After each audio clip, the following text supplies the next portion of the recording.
मित्रों सभी का स्वागत है आपके अपने चैनल स्वरान एकेडमी क्लासेस पर। यहाँ हम बात करेंगे Uttar Pradesh state medical faculty की, जिसके तहत फॉर्म हुआ था उत्तर प्रदेश पैरामेडिकल डिप्लोमा का, जिसमें हाई स्कूल और इंटरमीडिएट की मेरिट के आधार पर एडमिशन मिलता है। इसकी राउंड 1 की काउंसलिंग चल रही है, लेकिन कुछ लोगों को सोचना है कि राउंड 1 की काउंसलिंग ना कराकर सीधे राउंड 2 की करा लें, तो क्या ऐसा करा सकते हैं?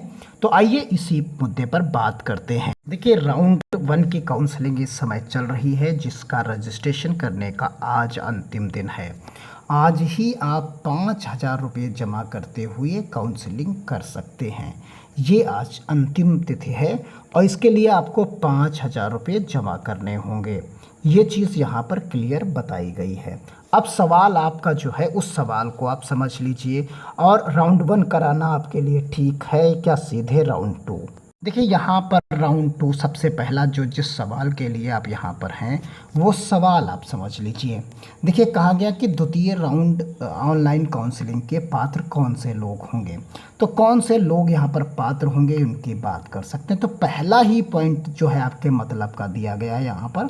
आप देखिए, सेकेंड राउंड काउंसलिंग जो है, ऐसे अभ्यर्थी भाग ले सकते हैं जिन्होंने प्रथम ऑनलाइन काउंसलिंग में प्रतिभाग नहीं किया। यानी आप चाहें तो सीधा राउंड 2 में एडमिशन ले सकते, काउंसलिंग करा सकते हैं। यहाँ पर आपको जो फीस जमा करनी होगी वो 500 रुपये जमा करनी होगी और प्लस 5,000 रुपये जमा करनी होगी, और आप इसमें पार्टिसिपेट कर पाएंगे। और इसमें सेकंड राउंड में सभी को 500 जमा करनी होगी। लेकिन अगर यहीं पर अगर आप राउंड 1 में जाते हैं, राउंड 1 की अगर हम बात करें, तो यहाँ आपको सिर्फ 5,000 रुपये जमा करने होंगे और राउंड 1 में आप पार्टिसिपेट कर पा रहे हैं। यहाँ पर आपको 500 रुपये ऑलरेडी आपसे लिए जा चुके हैं। ये 500 रुपये आप फीस के साथ 1,500 दे चुके हैं, उसी में 500 ऐड थे। तो यानी आप यहाँ पर रजिस्ट्रेशन फ़ीस तो दे ही चुके हैं। तो इसलिए आप राउंड 1 में भी करा लीजिए और राउंड 2 में तो आपको 500 अलग से देने हैं। अगर आपकी तब भी इच्छा नहीं है तो आप पार्टिसिपेट राउंड 2 में सीधा कर सकते हैं बिना किसी दिक्कत के। और राउंड 2 में कौन कौन से लोग कर सकते हैं वो भी अब नज़र डाल लीजिए। एक वो लोग जिन्होंने राउंड 1 में पार्टिसिपेट नहीं किया, एक वो लोग।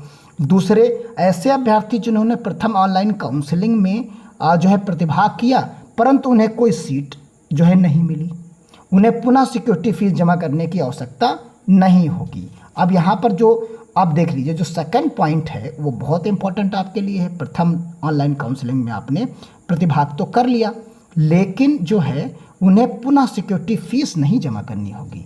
अगर आपने राउंड 1 में जमा कर दिया और आपको कॉलेज नहीं मिला, तो राउंड 2 में सिर्फ आप 500 रुपये ही जमा करिए और काउंसलिंग करा सकते हैं। आपकी सिक्योरिटी फीस जो है वो पुनः जमा करने की ज़रूरत आपको नहीं होगी।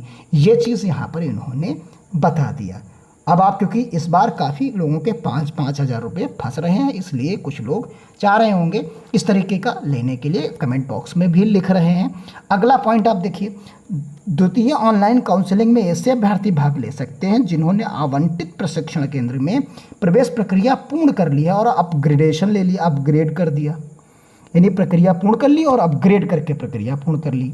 द्वितीय ऑनलाइन काउंसलिंग में ऐसे अभ्यर्थी भाग ले सकते हैं जिन्होंने प्रथम ऑनलाइन सीट में आवंटन के पश्चात प्रशिक्षण केंद्र में प्रवेश प्रक्रिया पूरी नहीं की और रिपोर्टिंग नहीं की। ऐसे अभ्यर्थी पुनः सिक्योरिटी फीस जमा कर सकते हैं। अगर जैसे मान लीजिए आपने काउंसलिंग की, आपको कॉलेज अलॉट हो गया और आपने प्रवेश प्रक्रिया पूर्ण नहीं की और उसके बाद आप करना चाहें, तो आपको 5,000 रुपये सिक्योरिटी में दोबारा देनी होगी, तभी आप इसमें पार्टिसिपेट कर पाएंगे। क्लियर?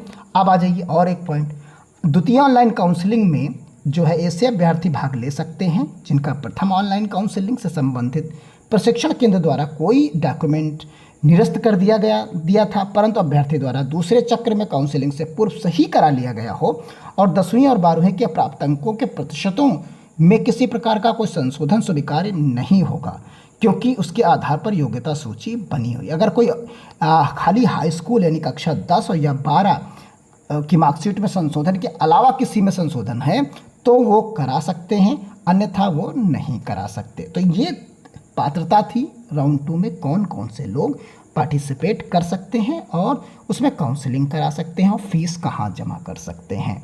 तो ये पूरी प्रक्रिया थी, आप समझ गए होंगे। अगर आप चाहते हैं तो ये सवाल का जवाब आपको मिल गया होगा। उम्मीद करते हैं बेहतर समझ भी गए होंगे। तो धन्यवाद। जय हिंद, जय भारत।